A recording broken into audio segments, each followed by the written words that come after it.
পরম শ্রদ্ধেয় কৃষ্ণ ভক্তগণ, মহাদেবী গাব্রিয়েলের হনুমান স্কুলে বিস্মিত মারিয়া গাব্রিয়েল দূতের মুখের দিকে তাকিয়ে গাব্রিয়েল দূতকে প্রশ্ন করে বলেছেন, কেমনে সম্ভব জননী হইবা আমি তো তোমারি নারী।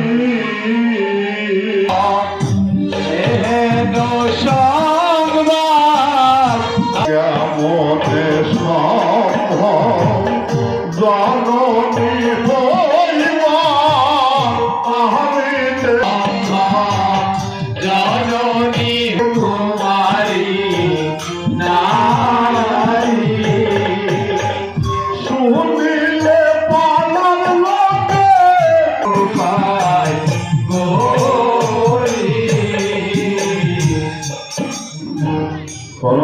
জননী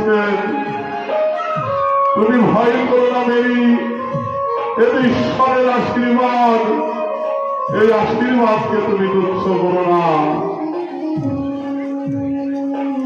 গাব্রিয়েল দূত মারিয়াকে আরো অনুরোধ করে বলেছে,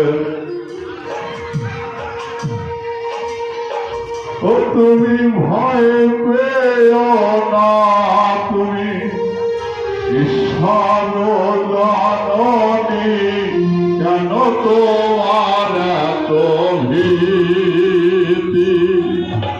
ভয় পেও না, তুমি ঈশ্বর জননী, কেন তোমার এত ভীতি?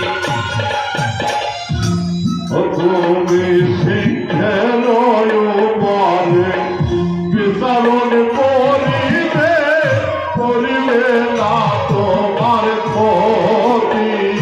তুমি সিংহের উপরে বিচরণ করিবে, করিবে না তোমার ক্ষতি। তুমি ভয় পেও না মেরি রানী, ভয় পেও না। স্কন্ধে ধারণ করে প্রভুর এই বাক্যের জন্য জীবন দান করতে হবে খ্রিস্ট ভক্তগণ। আমরা জানি না কতটুকু তা গ্রহণ করতে পারবো, কিন্তু সেদিনে ওই পরম সভ্য মা মারিয়া কিন্তু নতমস্তকে সেই প্রভুর বাক্যকে তিনি দেহ ধারণ করেছিলেন। তিনি সাধু যোসেফকে বলেছিলেন, ঈশ্বরের ইচ্ছায় আমার মধ্যে থেকে পূর্ণ হোক। এ কথা শুনে আনন্দ চিত্তে সাধু যোসেফ আমার মা মারিয়াকে প্রণাম করে বলেছিলেন,